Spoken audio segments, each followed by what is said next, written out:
Hello and welcome to the Brand Ramacco podcast. I have with me today an Ethan Pompeo, and he is the founder of Green Valley Nutrition, which provides CBD products. Hello and welcome, Ethan. Hey, thank you for having me, Brandon. So, CBD products, what is CBD? Because not everyone will be familiar with acronyms like that. Certainly. Yeah, a lot of people misunderstand what it is, but I like to call it nature's most powerful anti-inflammatory. Hmm. It's actually a hemp-derived substance, but it's non-psychoactive. It's not a cannabis product. It's completely separate from that, in that there's zero THC in CBD oil. It simply offers the medicinal value of this plant without the other inherent risks or intoxicating effects. Oh, that sounds pretty good. Has is it sounds so you provide medicinal products, basically. That's exactly right. Yeah, we wanted to offer a brand of products that people could trust and that's safe for everyone. Okay. Has Do you know if the FDA or is it a highly regulated field? No, it's considered a dietary supplement, so it Mm. falls into that category that, quite frankly, the FDA has refused to look at it up until this point. I'm not sure exactly why. I have my reasoning and my thoughts on that, but it is largely unregulated, which is why it's so important to find a source that you can trust. Which is why that's what brought me to this place in the first place, is that I needed a brand I could trust. I started making it in the spare bedroom of my house and experimenting with different formulations. And, fast forward to today, almost 10 years later, we operate a state-of-the-art manufacturing facility and we're shipping all across the world. So it's pretty cool. And I half knew the answer to that. I spent the past hour reading some of the most recent research papers on Mhm. products. And the FDA came out only in 2023 with a plan to make a plan. Right. And some of the research papers are quite cautious in that you don't know what you're getting. And some of the research papers go into some the products of some of the that's on the shelves, and sometimes it doesn't contain what it says it contains. Right. And so for that reason, we do a lot of our own self-regulation in-house in terms of third-party lab testing of all our products, just to verify that what's on the label matches what's in the bottle, and that, you're getting what you're paying for. We also do external independent research. We are currently in an FDA-approved clinical trial with the Awesome. University of Virginia. We're looking at oral CBD for chronic pain management. So we've got thousands of testimonials on how this product is helping people, but to have that empirical evidence via clinical trial will make a huge difference. So we're excited for the results of that. Yes, well, but let's even take a step back. How did you get into CBD? What's your story?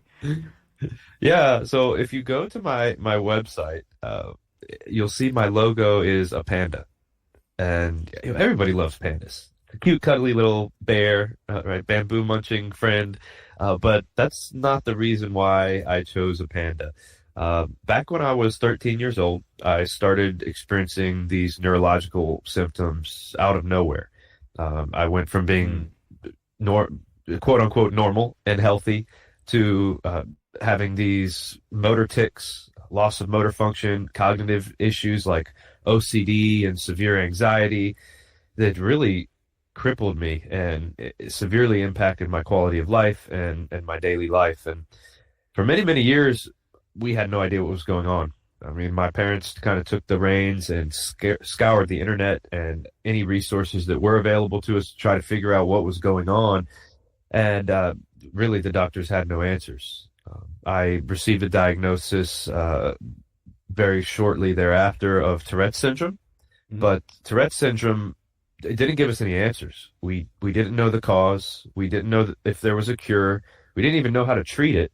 So in a sense, it was just a label that I was given as an excuse to prescribe medication. Hmm. And so from 13 to 17 years old, I was on over 40 different prescription meds, none of which solved the problem, none of which got to the root of the issue, because we didn't even know what the root of the issue was. Hmm. And so the side effects outweighed the benefits of Hmm. many of those medications, and I was left with a distaste in my mouth for modern medicine. It's a very discouraging place to be. I mean, my tics would be so bad such that, I'd have to pick up my phone and put it down and pick it up and put it down over and over again until it felt right for my brain. And oftentimes I'd get stuck in that cycle until I was so frustrated and exasperated that the phone would end up sailing across the room and put a hole in the wall of my Mhm. bedroom. And this was a common occurrence. I broke many, many phones.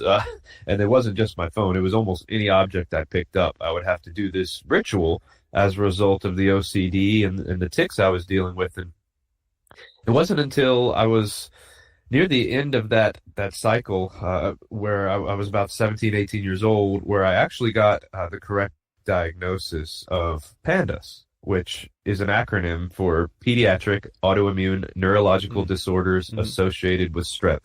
Mhm. Many people are not aware of this, but experts estimate that 1 in 200 kids has this at some point during their adolescence.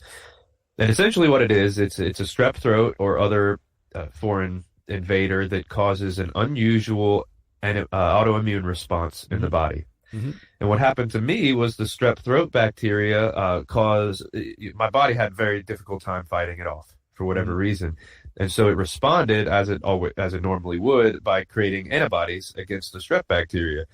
But what happened was that trigger never turned off, and my body continued to produce antibodies in such great excess that, looking back at my blood tests and my medical history, I mean, my strep titers were off the charts. It was just completely out of control. And antibodies are one of the few compounds that can cross the blood-brain barrier, Mhm. meaning they entered my brainstem and caused inflammation in an area of the body where they shouldn't have, my basal ganglia, which is the motor cortex of the body. So in essence, that's what PANDAS is, and so it's autoimmune encephalitis driven by usually a strep throat infection, but it could be another source of infection, and it leads to brain inflammation and a host of associated symptoms. Mhm. Now that's a clinical diagnosis. It can be very difficult to get that diagnosis, and we're looking. This was 20 years ago. No one knew about this association between bacterial infection and neuropsychiatric disorder. We've learned a lot since then, but it was a long journey for me to get that diagnosis and a treatment protocol. Mhm. And for parents listening, it's sort of true that almost any infection can lead to something like that. It's quite rare. Mm. One of the tests for encephalitis is you basically have them lie down and you pull the head up. It basically pulls on the spinal cord. You have them flex forward, and if they like or pull up their legs to try to prevent their nervous system from stretching, that can be a positive sign, and Mm. also other neurological signs. Um, all sorts of things to watch out for, which are rare, right? Right. Yeah, rare but becoming more common for whatever reason. Our bodies are having more and more difficulty fighting off these otherwise kind of typical infections, which is troublesome. Yeah, yeah, immune systems seem both autoimmune inflammation and then can't fight off things. And Yeah. low level infections, small intestine bacterial um, infections, SIBO, small intestine bacterial infection. That's what I'm thinking of. So people having you're supposed to have bacteria in your gut, but it's higher in your gut, and your body's supposed to handle something like that. And of course, just dysregulation of the immune Mm. system. And I sometimes wonder about the immune system and the immune response, because it's not necessarily just an anti-inflammatory, but because it um, seems to help with neurotransmitters, the neuroendocrine system, which helps regulate the immune response in general. I, Right. now from what I was reading, now sometimes in the other research papers they talk about it as if it's set in stone. We know how it works. It does this, this, this, this. But then the neuroscience papers are like, we still have no clue how this works. Right. Right. Because neuroscience is just so complicated. Well, actually, Mm. most prescribed medication, neuroscientists don't really understand entirely how they work either. Right. They just know, hey, this is the result we're getting.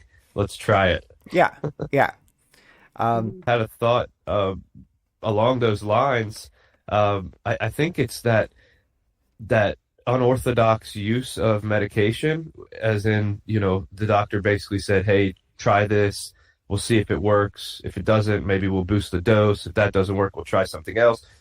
It was years and years of this paradigm of thinking that kind of normalized substance use in my life, which kind of led me to Mm-hmm. like more illicit forms of treatment, Mm-hmm. right? I thought, oh, I've been on like 40 some different medications, Mm-hmm. some of it made me feel worse, some of it made me feel like drugged up, like a zombie. Mm-hmm. And I remember in 10th grade, my math teacher called my parents and said, hey, I think Ethan is on drugs. Like he's falling asleep at his desk, Mm-hmm. something's not right.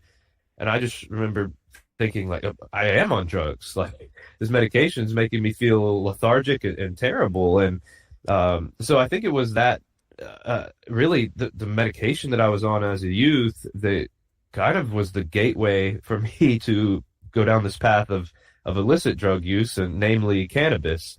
And so I smoked weed for years. Just full transparency, it was the only thing that really gave me the relief I was seeking.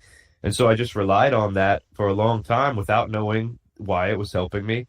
But fast forward to today, looking back, I know now it was the CBD that was in cannabis that was giving me that anti-inflammatory benefit.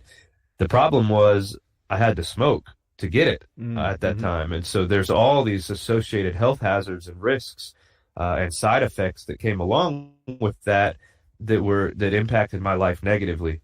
So when I realized that I could get CBD in a more holistic form, take, an oral tincture or a soft gel or something that didn't require me to smoke or inhale particulate matter, or there was more consistency with this. It's more scientific and pure.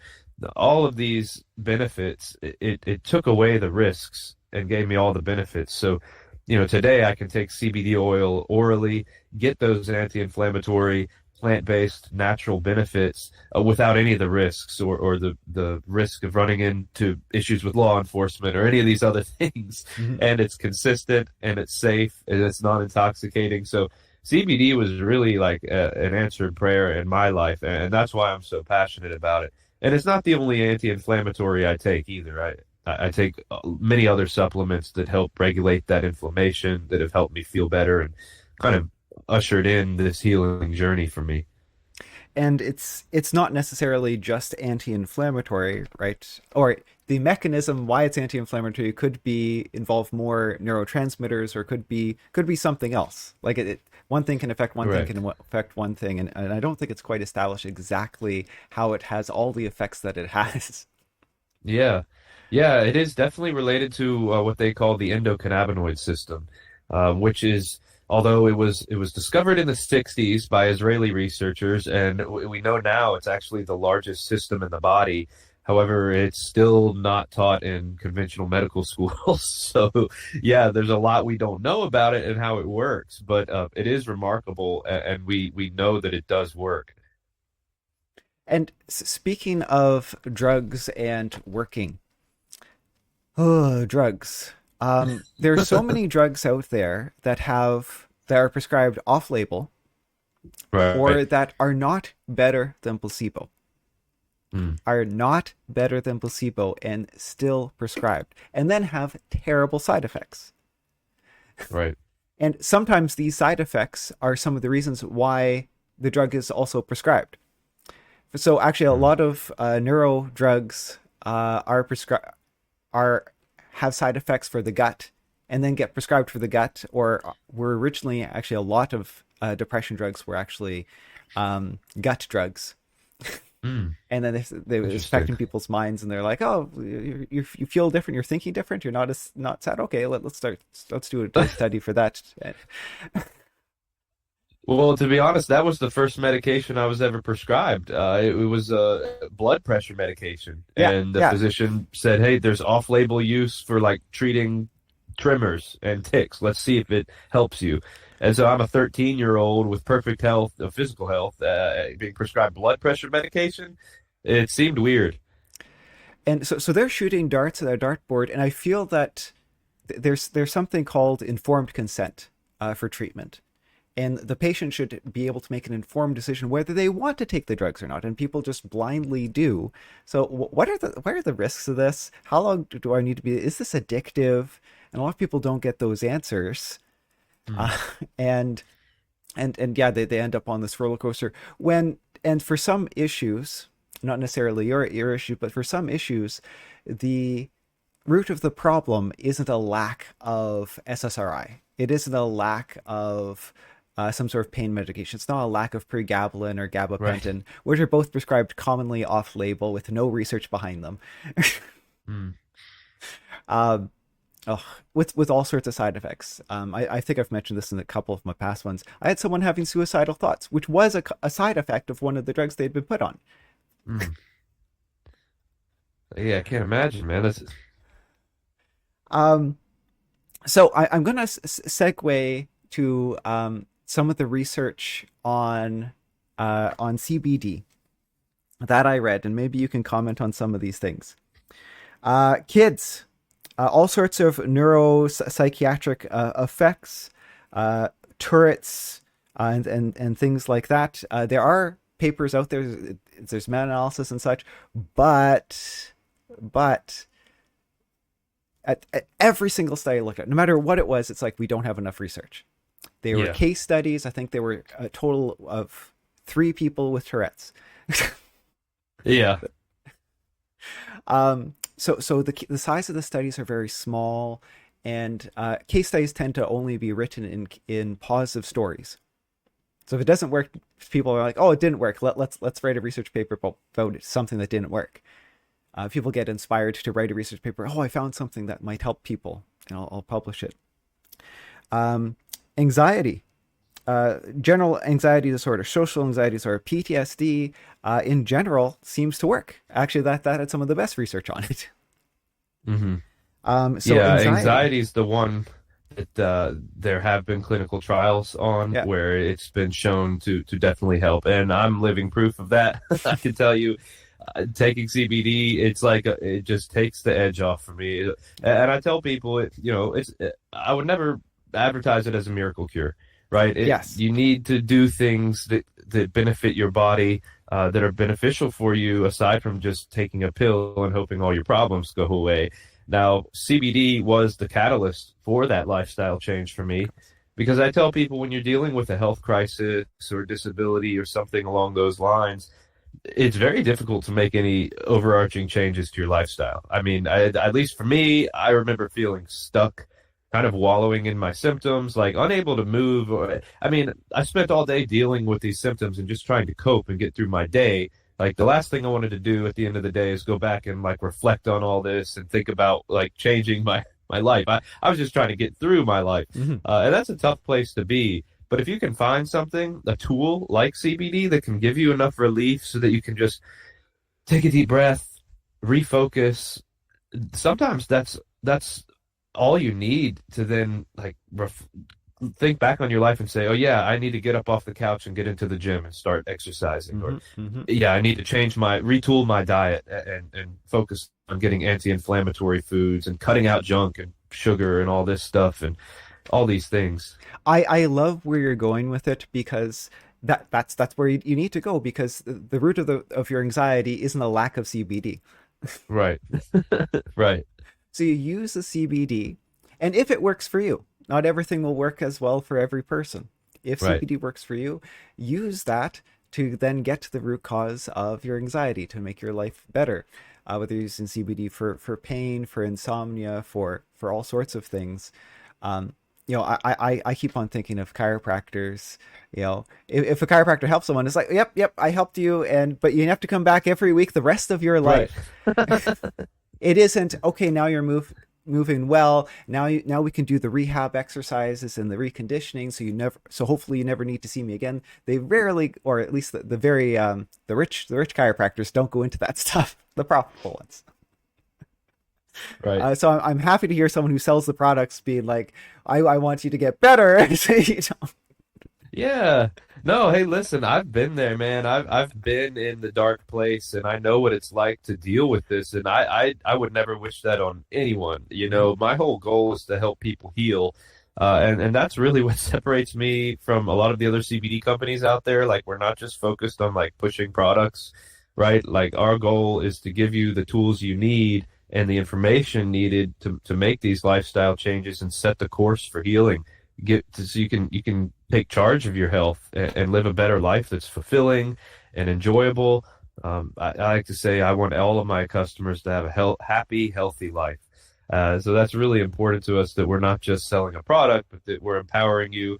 On our website, we have a portal called the Health Hub, where my wife, she has the certifications necessary to put out these courses and teaching you, you know, in addition to taking CBD, what are some natural free things you can do in the comfort of your own home that can reduce your pain, help you sleep better, like reduce your anxiety and give you a better quality of life. And we hope that all of our customers go through those courses and implement those changes in their life, in addition to supplementing with things like CBD, because that's what has made the biggest difference in my life. And I think the same is true of everyone. Like it's just an American idea that you can, consume whatever you want, be lazy, do whatever feels good in the moment, and then just wash it down with a pill and feel great. Hmm. And that's just not how our bodies were designed Hmm. to Hmm. operate at Hmm. all. Hmm. Sleep. So going back to all the things it can help with, sleep. A systematic review found a subgroup. In each study, there was a subgroup that got a benefit. So it wasn't statistical for the entire group, but there was always a subgroup within each study. Now, I caution people when they look at research studies with subgroups because, again, for listeners, there's a certain statistical cutoff at which you can say your study has an effect. And Okay. if it's less than 5% chance that's just due to random chance, then you can say, yes, we statistically found that there was a significant difference. And if you don't find, if it's not significantly significant, statistically significant, if it doesn't hit that 5% mark. But if I start breaking, if I have a study and I break it into 20 subgroups, statistically speaking, I might find a subgroup where something has an effect, but that effect was Mm. just due to random chance because I broke it up into subgroups. Just like if I have 20 research studies, 5% is 1 out of 20. I might have one of those research studies have an effect. So it's essentially manipulating data Yeah, and this is why sometimes. it is beneficial for you to look at more than one study, something like a Yeah. systematic review or a meta-analysis. Um, and for researchers, like why are researchers looking like doing research on that? Didn't someone already research that before? But we need more statistics. Mm. There's someone who emailed me, and I may or may contact him. But I'm thinking of against it because he's selling red light products. And I was looking at some of the research. Now I use red light products. I have one right here. Um, and it is beneficial for certain things. The research is weak, and when it does show a result, it's fairly weak. Um, Mm. and it's interesting. You look at these research studies, and there's a line of no effect, and it'll be like 20 studies right next to the line, and then maybe one study way out here that showed a strong effect. And of course, then the meta-analysis like averaged them all and says, yeah, on average, there's an effect. Whoa, wait. Right. Um, yeah, so conclusion is red light really good for fresh injuries and tendinopathies, whether it helps for pain or not. I see. Yeah, yeah, yeah. How much it And helps? and and Doesn't hurt I'm though. totally on board with that, man. I agree. I think the research is needed in almost all areas, Yeah, which is why I'm so excited about the clinical trial that we're doing, and I yeah, hope it's one of many, yeah. right? I really do. I mean, again, anecdotal data speaks for itself in a sense. Like, you have so many hundreds or thousands of people saying, yes, this helps me sleep, or yes, this takes my pain away, or my child is less anxious now and can focus better in school. All these reviews and these testimonials are important, but to have the actual data is a different story altogether. So we need both, and to take them both into account. And and to be authentic in the way that we go about these studies. Yeah, it is a shame, and it's hard to even know what to believe anymore when you look at this data, Yeah. right? Who's sponsoring it, how they examine the data to get a desired result. It can be strange, but I think the independent research is better. You know, in the case of our trial, we have an osteopedic surgeon who is basically his goal is to find an alternative to the pain medication he prescribes post surgery. Mm-hmm. You know, we'd love to offer CBD as an alternative to opioids, but we're not going to do that if the data suggests that it's not effective, right? So this is kind of a non-biased trial just to see, you know, is this a better alternative to help our patients? And post-surgical might be a completely different group than the chronic pain group, or Right. a neuropathic pain group, or and you can see if we lump everyone together into one study, if it only works Mm. post-surgical, then Right. maybe the study isn't going to show any results. So sometimes a drug only works in certain groups of people. Hmm. Research is you really, as a physician, you really have to sort of delve in sometimes to pick Yeah. things. And oh, well, poor doctors, we don't have often time to delve into these things. And for pain, found one meta-analysis that said chronic pain, 40 to 50% for everybody, decrease in pain. Mm. And that was either 2023 or 2024. And then another meta-analysis and said 15 out of 16 studies, no effect. Wow. Now that one, Now, actually, I think that's the better one. No effect compared to placebo. The other one was taking case series, and again, just one person getting Okay. better, and they were talking that as a positive study. And they did also limit it to groups of people who had been in pain more than 6 months, which would have probably gone rid of the post-surgical people. But I'll also say that taking a placebo does reduce people's pain. Right. Hey, So if it works, it works, it's right? and you can't prescribe a placebo. And CBD has low side effects, right? That's what you were telling me, right? Exactly. Yeah. Same thing with It's red very light. low. Red light has basically no side effects. So if you want to use red light, see if it works, go ahead. If you want to use CBD, see if it works, go ahead. I will never stop harping on SSRIs for depression because there's overwhelming evidence. Mm. Is there 1,000 studies by now? Definitely like 100 studies by now. Hundreds Mm. of studies. It doesn't work better than placebo for the vast majority of people. No better than placebo, but they still prescribe them. Why? Because they can't prescribe placebos. But they Mm. have terrible side effects. They're habit Oh. forming. Yeah. So when I read 15 out of 16, no difference than placebo, I'm like, okay, well, there's one study that showed an effect, and it's as good as placebo. Awesome.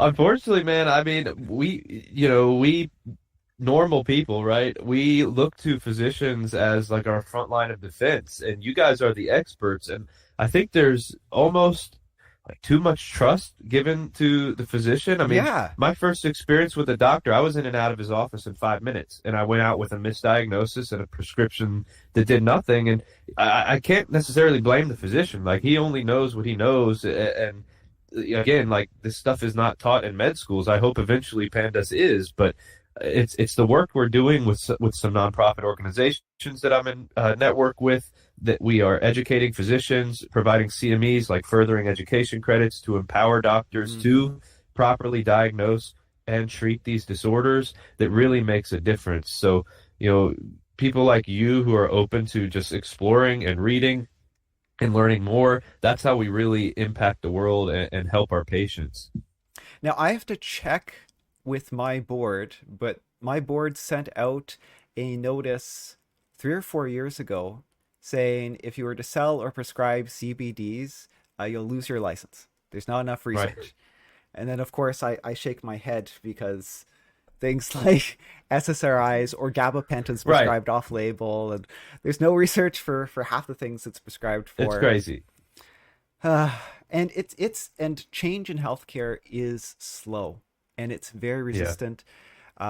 So I harp on tendinosis. So I did two postgraduate specialties, one in imaging and one in diagnosis.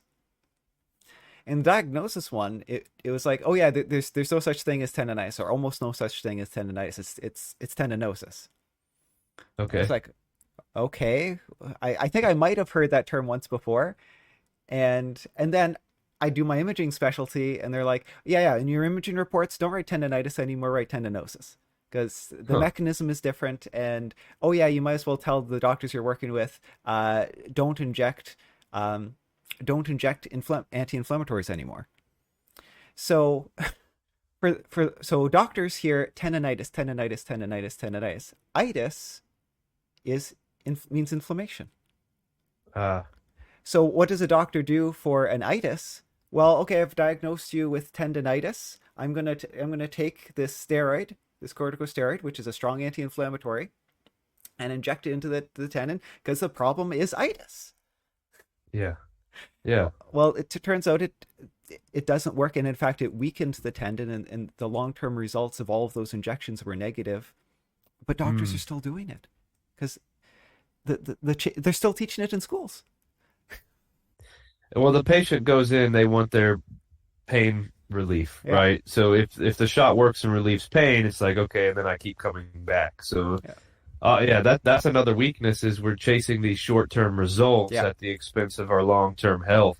And that's why I do love like holistic solutions like CBD. As far as we know, it's like extremely safe. There's no like long-term health consequences to using it orally and or topically and safely. And so that's why, again, it's been such a great solution for me. And I will plug my own book, which I very rarely do. Sometimes I put it at the end.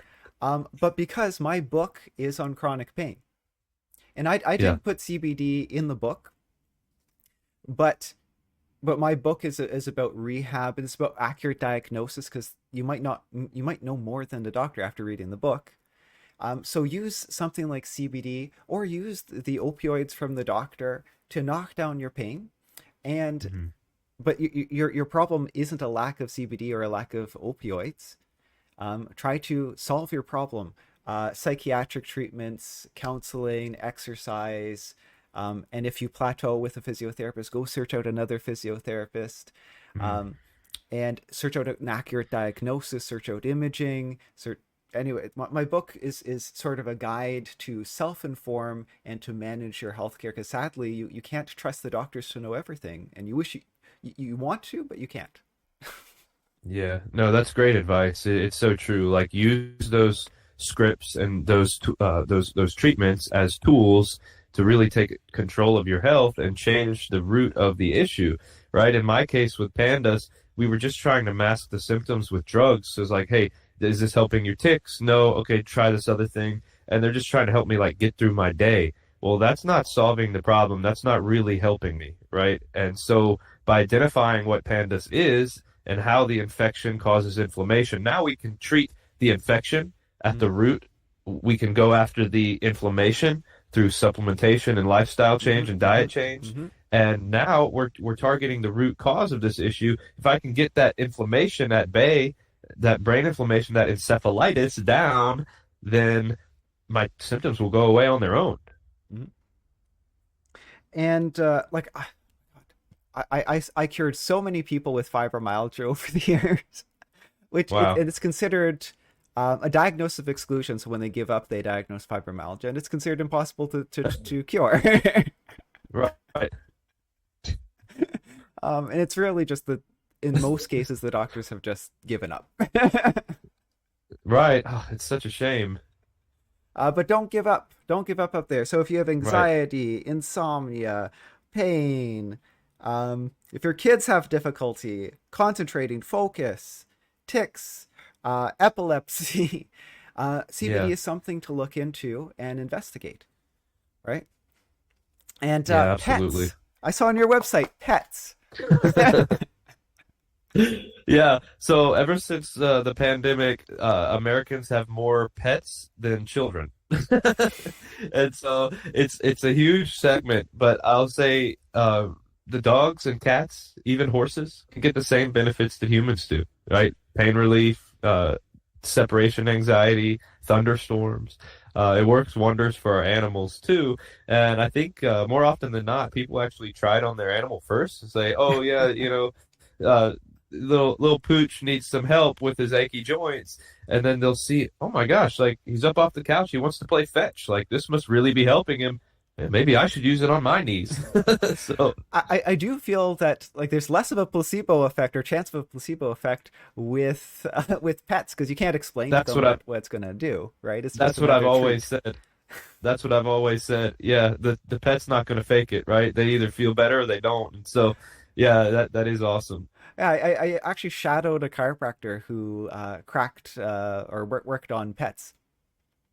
Oh wow. And it was true. Sometimes the pets wouldn't get up, wouldn't run, had to be carried to her, and she crick cracked, stretched a couple muscles, and then yeah, the dog or cat would be running around. And, Wow. Yeah, do me. uh, maybe this is a good place to stop. I think we covered a lot of ground. Do you have a closing Yeah. message for the audience? Well, I love what you said, Brandon. Don't give up. I mean, Hmm. I've been in that position, man. It's so easy to just succumb to your illness and say, "Oh, I just want a pill to to get rid of the pain and make me feel better." And it's just not a great place to be. Again, what we've been talking about is so true. Use those tools and resources to your advantage to kickstart your healing journey. But I mean, ultimately, our health comes down to the decisions we make, right? Our diet, our exercise routine, that's like the building blocks of who we are physiologically. And so don't give up. Don't succumb to your illness. Always keep taking steps to Hmm. move forward day after day, whether that's starting a new wellness routine, opening your day with prayer and meditation and just improve focusing on your mental health, uh, eliminating stressors where possible. Do things that you can on a fundamental, tangible level that will start to improve your day-to-day life and get you on that path to healing. Because, yeah, for a long time I had no hope for healing. The doctors told me they didn't know what was Hmm. wrong, like they didn't know how to treat it. None of the pills worked. That can be a very isolating place to be. But just know, like, that's why I'm here today, is to just share this message of my experience that you can Yeah. heal, right? There is hope for healing. And today I take no prescription meds. Hmm. I don't Hmm. smoke. I stay away from alcohol, all that stuff. And I have an amazing life. So, yeah, very blessed. Yeah. So don't give up. And your website, if they want to know more or buy your products, Green Valley Nutrition. GreenValleyNutrition.com. Yeah, my Yeah. story's on there. Again, my logo's a panda, so you'll know you're in the right place. You can read my story on there. I have a blog where we just, we want to educate our consumers so you can feel comfortable about this and learn about it. So it's a wealth of information on there. It's a good resource, and yeah, you can learn about the products and just feel free to reach out to us. We have a chat feature. You can call us if you have questions. We're here to help. Okay. Awesome. Well, thank you for joining me today. Yeah, my pleasure. Thank you for having me.